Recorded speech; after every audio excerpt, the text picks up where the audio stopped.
Every year, coal-burning power plants generate not only electricity, but a staggering amount of leftover coal ash that contains heavy metals unhealthy to humans.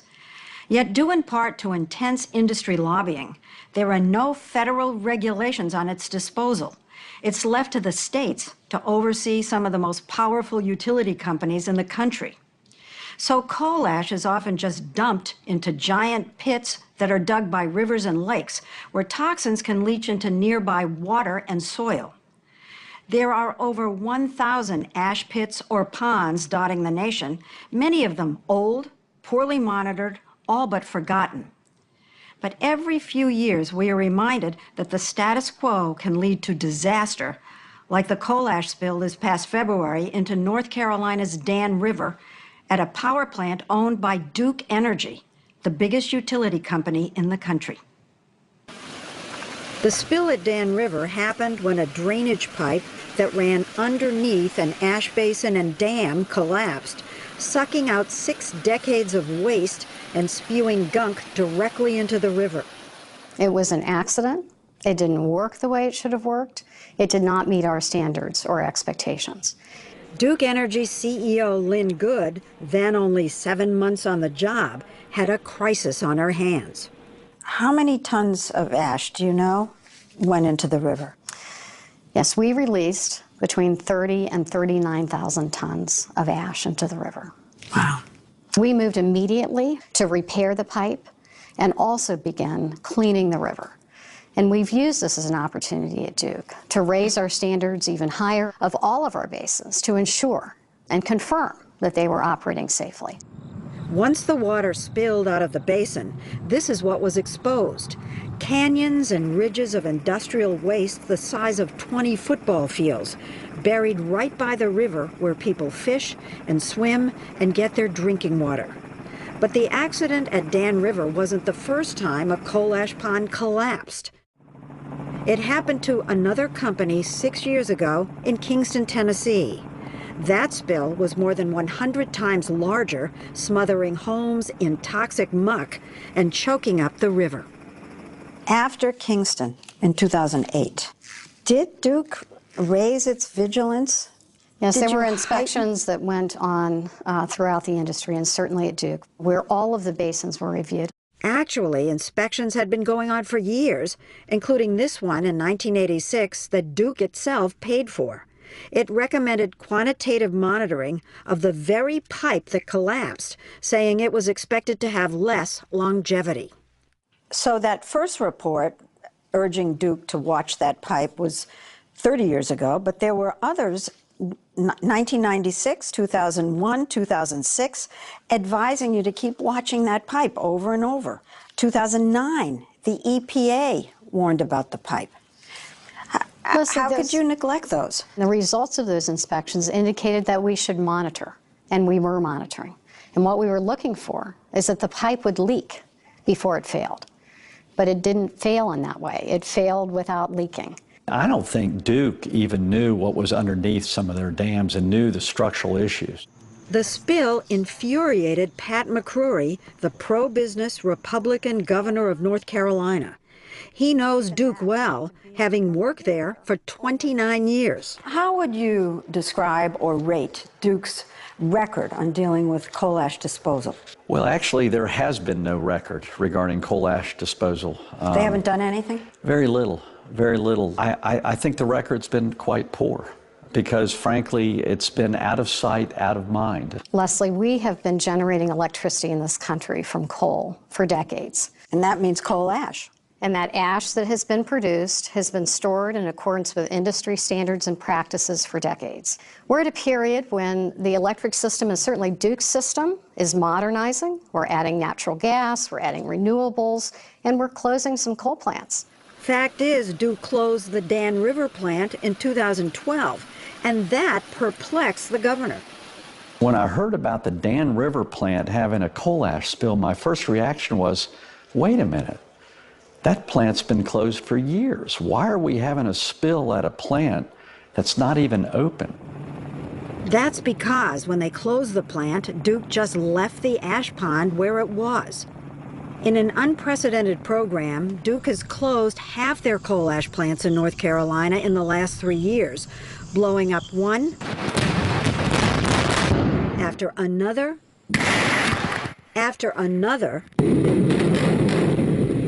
as the company switches to natural gas. In all cases, they just left the coal ash ponds and basins behind. This is no way to store industrial waste in large quantities in such a primitive way. Frank Holloman, an attorney at the Southern Environmental Law Center, says it makes no sense to store coal ash that usually contains toxins like arsenic, mercury, thallium, and cadmium in basins right next to waterways. It doesn't take a rocket scientist to figure out if you dig a earthen unlined hole in the earth next to a river and you put in it a substance that has toxic substances, that is going to leak into the groundwater. It doesn't take a genius to figure that out. Your organization, you have been suing Duke Energy. That's correct. Well, what we have hoped is that we could convince Duke, get the coal ash out of these unlined pits, move it to safe line, dry storage away from the waterway. That's what Duke is already doing with most of its newly generated ash, trucking it to dry lined landfills away from waterways, or sending it off for reuse as building material. But the company's big problem is what to do with the 100 million tons of old coal ash it's accumulated in their 32 ponds in North Carolina.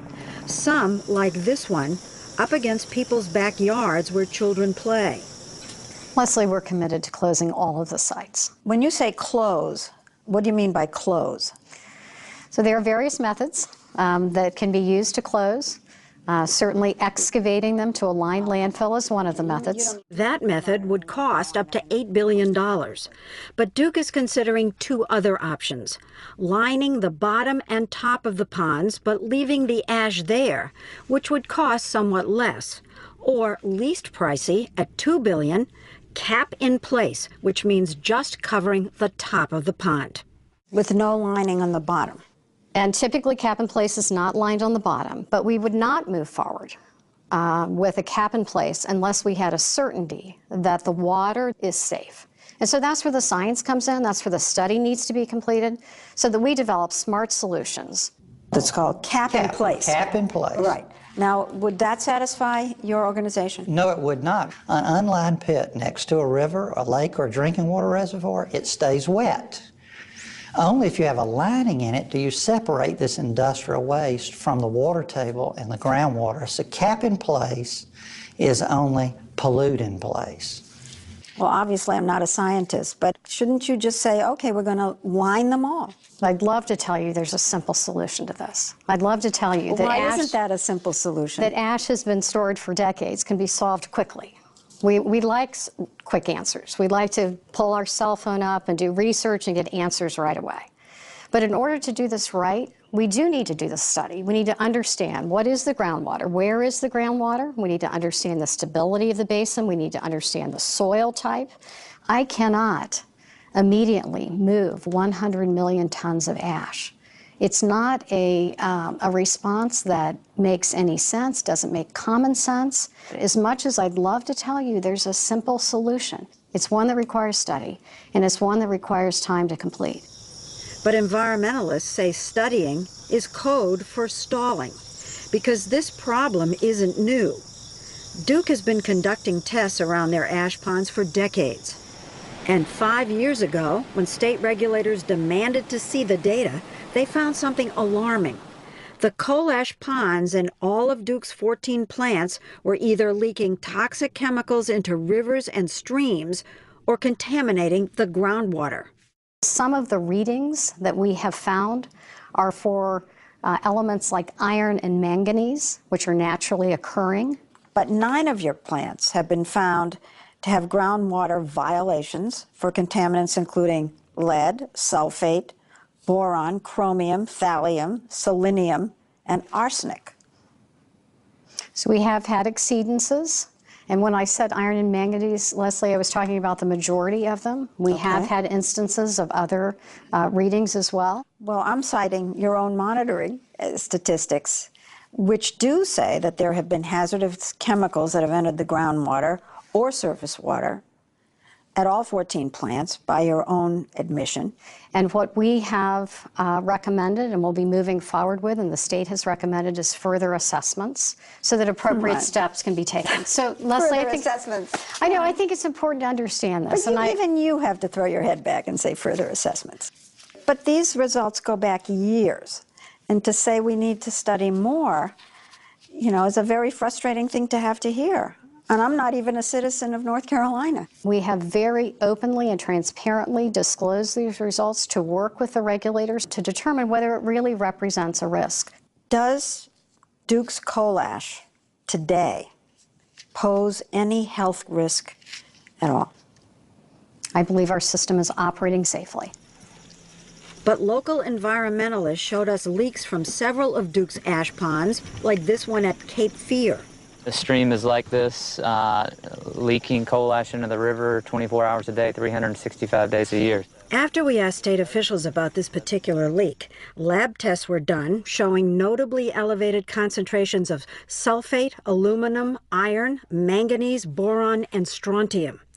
The state says the leak doesn't impact the overall health of the river, but is illegal, a violation of the Clean Water Act.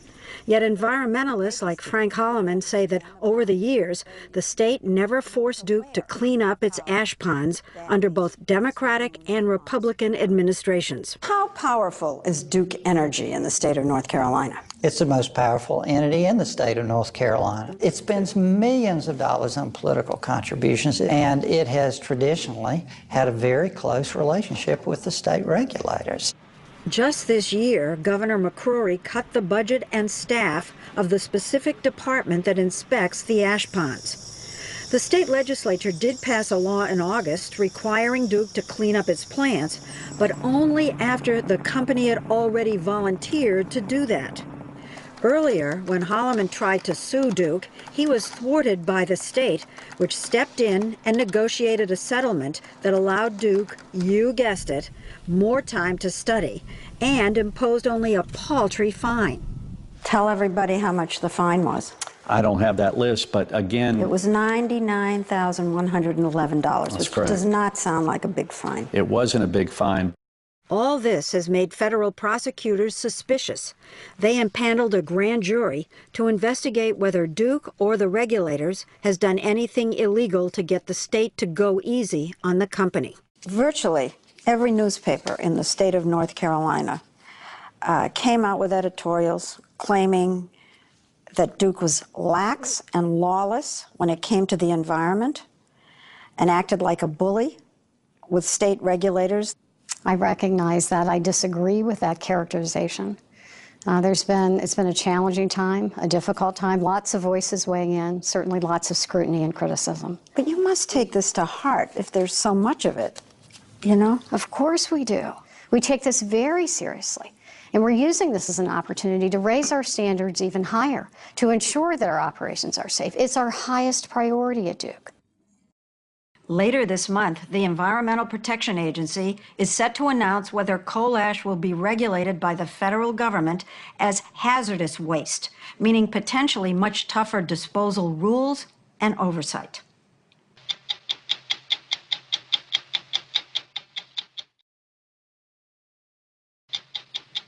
Now CNN's Sanjay Gupta on assignment for 60 Minutes.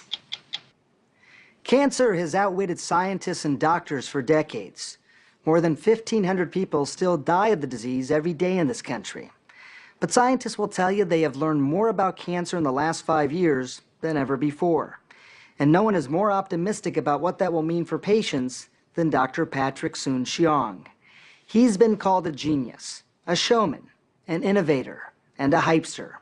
He's also the richest man in Los Angeles. A doctor and entrepreneur who's worth an estimated $11 billion. Soon-Shiong was a respected surgeon before making his name in the cancer world by developing a multi-billion-dollar drug that few initially thought would work. He now wants to disrupt the conventional way we treat cancer, and Soon-Shiong is overflowing with ideas on how to do it. That was what I call feed the tumor. Give Dr. Patrick Soon-Shiong a whiteboard and a few markers, and like a mad scientist, he'll diagram how he thinks cancer can be beaten. He wants to attack on multiple fronts, and is confident there is a pathway to the cure. For 45 minutes, he outlined his vision, from beginning to end. This is a crazy looking board. Well, this is what goes in my head. You know, it's like bursting. It just has to get the stuff out. Are we looking inside your head? Yeah, I think so, a little bit. How long before we get here? I'm incredibly encouraged to say that we are on the path. And the technology to actually do all of these things is not just hypothetical. Technology is the main weapon Soon-Shiong is deploying against cancer. In October, at his company's headquarters in Los Angeles, final tests were being run on high-speed tumor genome sequencing machines that Soon-Shiong is convinced will unmask the molecular secrets to cancer. And for the first time with this technology, we can watch it, catch it, outsmart it, and play chess at this multidimensional level. To understand the significance of what Soon-Shiong is touting, it's important to know what cancer is. A cancer is not what people think, cells growing. Actually, a cancer is actually the inability of the cells to die. The key is figuring out the genetic mutation or glitch that prevents cells from dying a natural death. Soon-Shiong's hope is to provide patients with the precise genetic mutations that fuel their cancer, regardless of where tumors are found in the body. The mutation that happens in lung cancer could be the exact same mutation that happens in the breast cancer. So you need to treat that patient based on its mutation, not on its physical anatomical location. That's a big idea. I mean, you know, the idea that the breast cancer specialists are looking for breast cancer mutations and they may be missing the ball. Absolutely. A lung cancer drug could work on breast cancer, for instance, if the mutation is the same. The concept of doing away with labeling the disease by where it's found is not unique to Soon-Shiong, but it is a tectonic shift in the fight against cancer.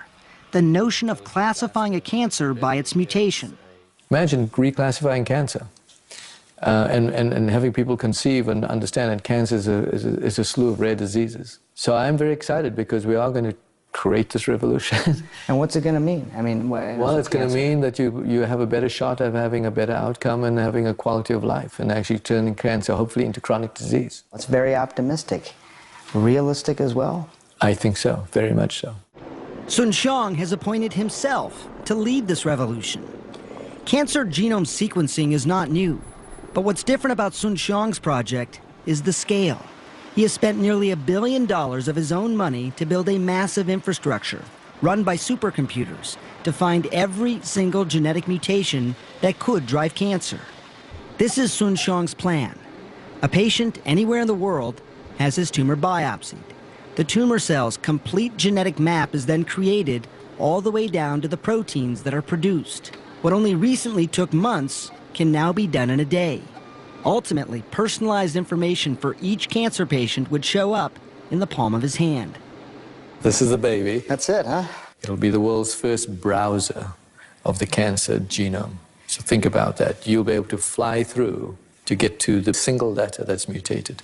He's teamed with BlackBerry to produce a device that will identify for patients and doctors what they need to make more informed decisions. At the end of the day, someone has a tumor. They could find out the complete analysis of that tumor and what the perfect drug is to treat it? Correct. And that's what's so exciting. It's not the end of the day. This is what we think we can bring to the world now. But some in the cancer world fear Soon-Shiong is getting ahead of himself, that he's declaring victory before any of this has been proven to work consistently. It's show me the money, show me the data, show me that it's true. Dr. Derek Raghavan, a renowned oncologist and researcher, is president of the Levine Cancer Institute in Charlotte, North Carolina. Dr. Soon-Shiong says, look, if we can figure out which mutations are driving a cancer, we're going to be better able to find the drugs that can treat that cancer. Is that a fair theory? Is that been proven? Yes, I think that's a fair theory. But to say I can throw a tumor into a gizmo, and that gizmo will tell me the answer in a few minutes, and everything will flow from that, I don't think we're there now. I don't think we'll be there next year. I think there's just too much hard, complex science that has to be done before this is state of the art. But it's a very cool idea for the future. The vast majority of mutations are actually not a threat. So to figure out which mutations are dangerous, Soon-Shiong is going back in time. This national treasure. Wow. In the basement of the John Wayne Cancer Institute in Santa Monica, California, decades of cancer tissues were stored by scientists in deep freeze vats. Now Soon-Shiong wants to use technology that didn't exist back then to map the genomes of these thousands of tissues in order to look for critical patterns. So even after a patient died, their samples were stored here. They can go back, say, oh, they had this mutation, and now we can explain that this mutation actually leads to death, and other mutations may not. That's exactly right. And ask the question, why did this patient live and why did this patient die? Why did this treatment work? Why did that not work? To make any of this work, Soon-Shiong believes you need to upend the way cancer drugs are developed. He started a biotech company to try to dramatically ramp up production. I know it sounds an audacious goal, but you need to actually develop 20 to 30 drugs a year to actually get ahead of this game. Right now it takes a few years to create a single drug, and you're talking about 30 drugs in 1 year. Is that really feasible? I think that's where we have a challenge in the pharmaceutical industry. We actually need to change the way we actually develop drugs now. Soon-Shiong is impatient with the pace of drug approvals. In the early 90s, he invented a drug called the Abraxane that treats pancreatic, lung, and breast cancer patients. But more than a decade passed before the FDA approved it. The problem is, for cancer, however, we don't have that time. You know, if you have pancreatic cancer, you have 2 months. If you have metastasis throughout your body. And the war against cancer is the war against time. Soon-Shiong is also frustrated with what he calls the trial and error cycle of cancer care. The truth of the matter, we treat cancer today, we guess. We take what we call the average results, put it on you and see if it works. If it doesn't work, oh, we'll try another drug. If it does work, we'll stop the drug. When you look back 10 years from now, it's almost barbaric. The 62-year-old native of South Africa can afford to be outspoken because of his immense wealth. He doesn't need to rely on the government or big pharma for funding. Soon-Shiong is certain what he terms the dark age of cancer treatment is nearly over, and the enlightened age is about to begin. What will the average person note about the enlightened age versus the dark age? The treatment doesn't need to be painful. Metastasis doesn't need to be a death sentence. Cancer could be a chronic disease and treated towards the cure. While the oncology world may cringe when he boasts, as he's prone to do, patients see him differently. The established community doesn't like false hope. But if you have a terminal disease, like I do, you want some hope. David Roy was diagnosed 2 years ago with stage 4 metastatic pancreatic cancer. He was given 4.5 months to live and told to settle his affairs. He called Dr. Soon-Shiong, whom he had met on a plane years before. Soon-Shiong recommended a UCLA oncologist who devised an unusual therapy that combined Abraxane with other cancer drugs. Then Soon-Shiong had Roy's tumor genome sequenced. Based on those results, Roy is now taking part in a clinical trial involving another front in cancer treatment. That's the T cell, and that's the cancer cell. It's called immunotherapy. Soon-Shiong is not the only one working on it, but he was anxious to show us why oncologists believe it's a promising field. A time-lapse demonstration of how T cells, which our immune systems naturally produce, can attack cancer cells. There's a cell that's actually gobbling up the cancer cell. This cell will grow in size and the cell will decrease in size. So watch. So here's the T cell gobbling it up. Here's the cancer cell. And That's amazing. So you're literally watching cancer cells die here. correct. So you find these T cells and you're able to isolate them. Is the idea then that you could, you know they do the job, you can come out and grow them, proliferate them, and put them back into the body? Exactly. Even though it's been 2 years now since David Roy's original diagnosis, he's realistic about his chances of survival. But he's convinced Soon-Shiong and other scientists are on track to dramatically decrease cancer death rates in the not-too-distant future. I'm not sure that, you know, it'll happen fast enough for me, but I have every confidence that my children and grandchildren won't be concerned about the things that I'm concerned about. We are on the edge here of going from the oil lamp to electricity, and it is going to happen. Sun Xiang's most provocative idea, though, centers on how cancers may become metastatic.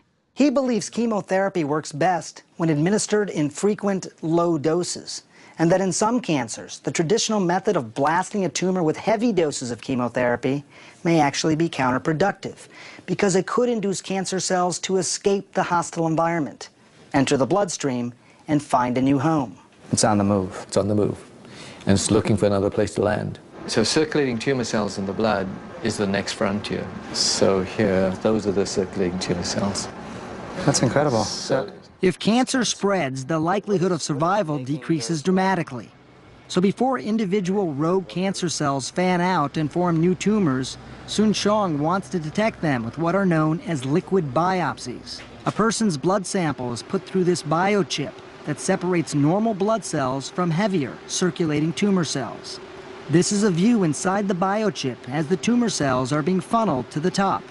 And if we can now monitor the cancer cell in the blood, we then have the path to getting this and winning this war.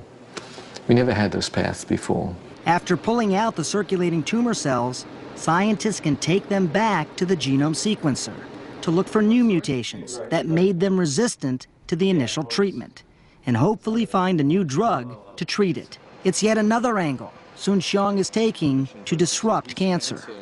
You get genomics, you have circulating tumor cell, liquid biopsies, death by T cell. Why are you the one taking all of this on? Why, I mean, these are lots of different types of things. Right. You know, somebody once said to me, you know, Patrick, you're all over the place. And I said, you have to be all over the place because I'm trying to fight this war from all over the place. Because you can't, there's no one single magic bullet.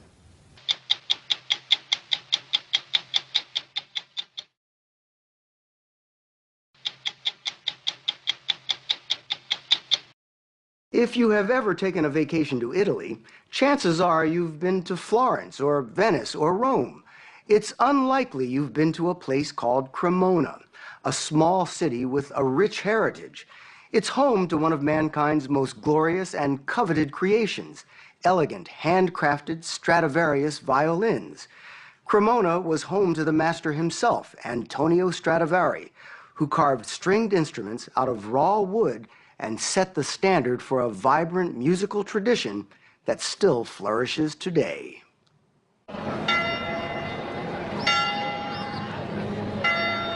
Time seems to stand still in the small northern Italian city of Cremona. It's a quiet place, almost sleepy. It moves to the rhythms of pedals and pedestrians. But to understand the culture of Cremona, you have to listen.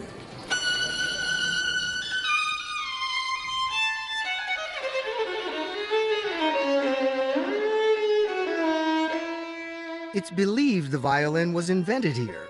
To an audience of school children in a Cremona concert hall, Ukrainian musician Anastasia Petrashak plays a violin made 300 years ago by the most famous violin maker in history, Antonio Stradivari. He plied, many would say perfected, the craft of violin making in Cremona in the 17th and 18th centuries. There are tributes to him all over town. The city's Violin Museum pays homage to Stradivari and his magnificent creations. And they are really our history. Paolo Bodini, a doctor, the former mayor of Cremona, and a director of the museum, took us on a tour of what he calls the treasure box. So Paolo, these four all by Stradivari? Yes, we're in the middle of the Stradivari world. You live with these all the time. Is it possible you have a favorite? I would say the 1715 is my favorite as far as the sound. Many of Stradivari's 1,100 instruments have decayed or disappeared over the years, but a number that survived are in remarkable condition and in great demand by musicians all over the world.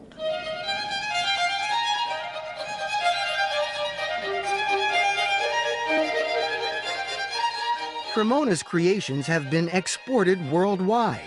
Here at a Stradfest in Los Angeles, an event almost as rare as the instruments, not one, but several Stradivarius violins on stage together. These world-class violinists played second fiddle to the old master.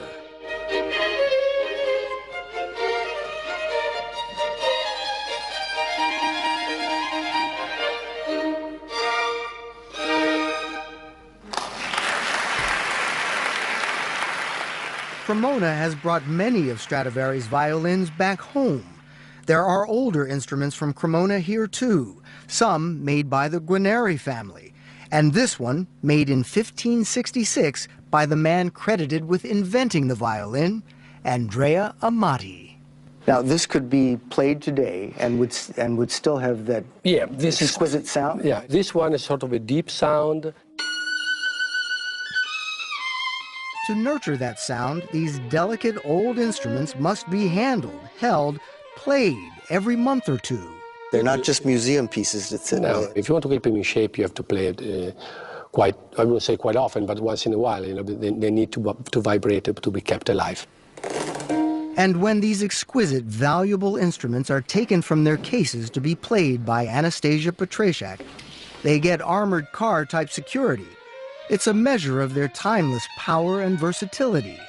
In Anastasia's hands, the 300-year-old Strad is just as adept playing a serene passage from Paganini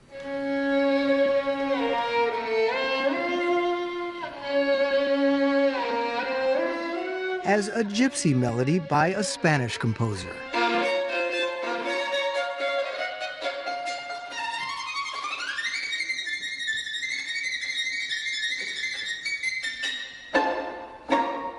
I don't need something better, because there isn't something better. Itzhak Perlman, one of today's most celebrated violinists, plays only a Strad, though he has a more humble name for his, a fiddle.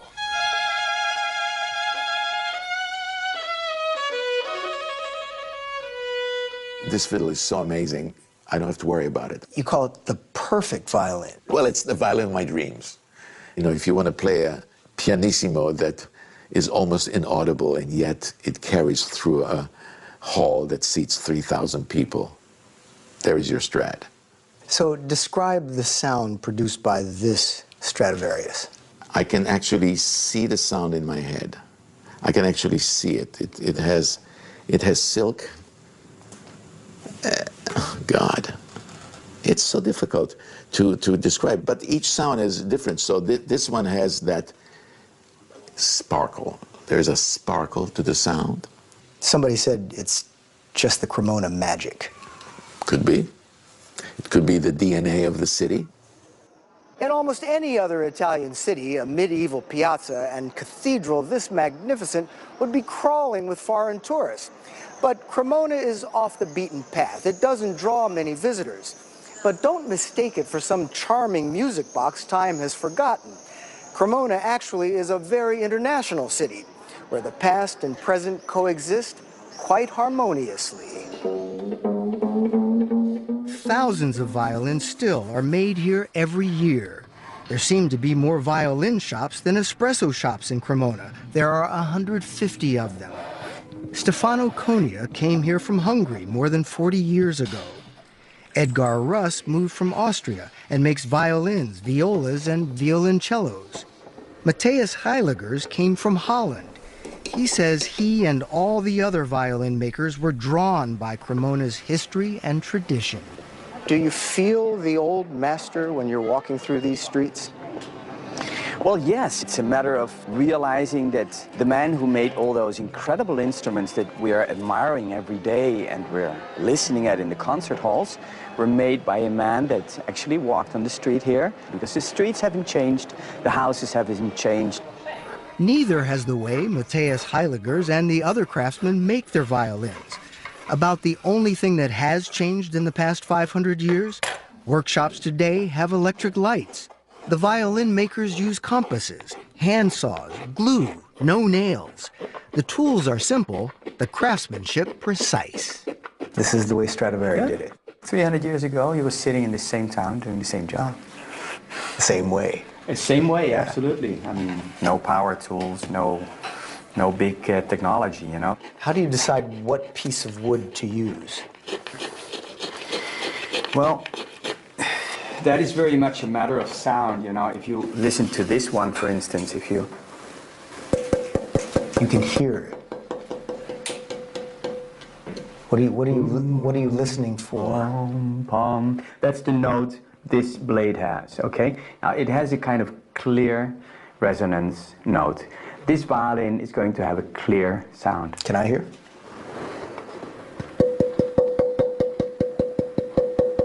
It's kind of high, but it's clear in color, not so dark. The violin makers of Cremona have used wood from the very same forests for hundreds of years. Maple from Bosnia and red spruce from this one valley in the Italian Dolomites. It's said Stradivari first discovered the acoustic qualities of these woods. Now, visitors show up every year to honor the trees. And Italy being Italy, there's a violinist to play a concert. Not for the spectators, for the trees.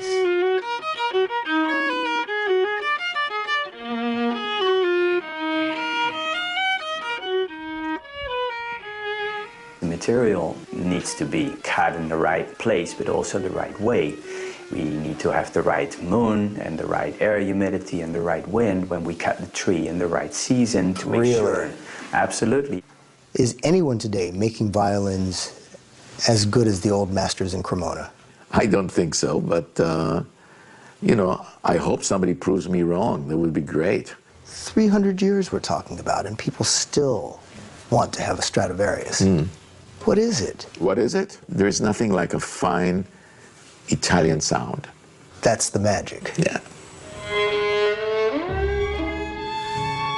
There are only about 650 of Stradivari's creations still in existence.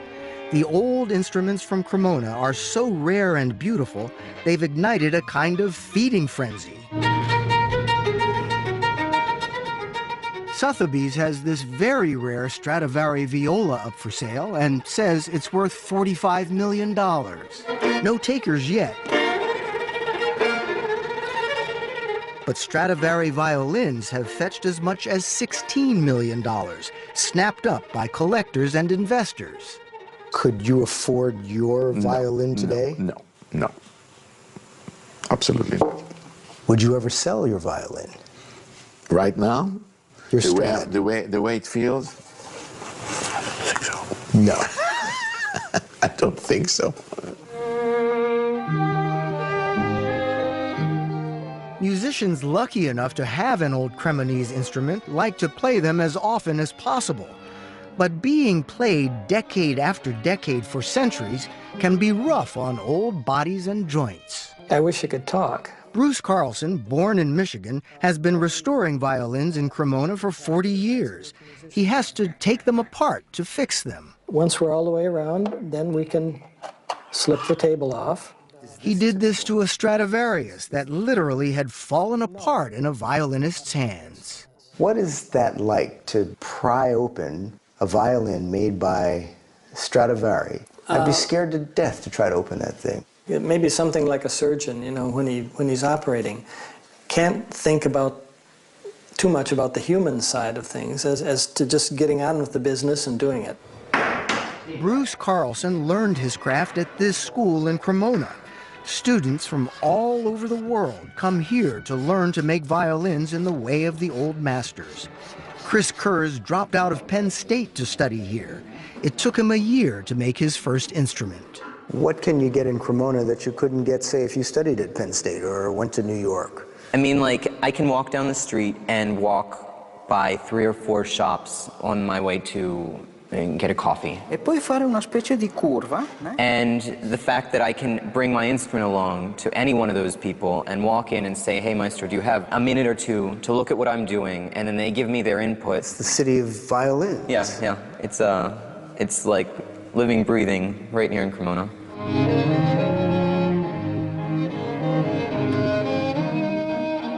Living, breathing here on the stage of the city's grand old hall. a 21st century chamber orchestra featuring a 300-year-old Stradivarius. It's a tradition, a sound, a gift from Cremona.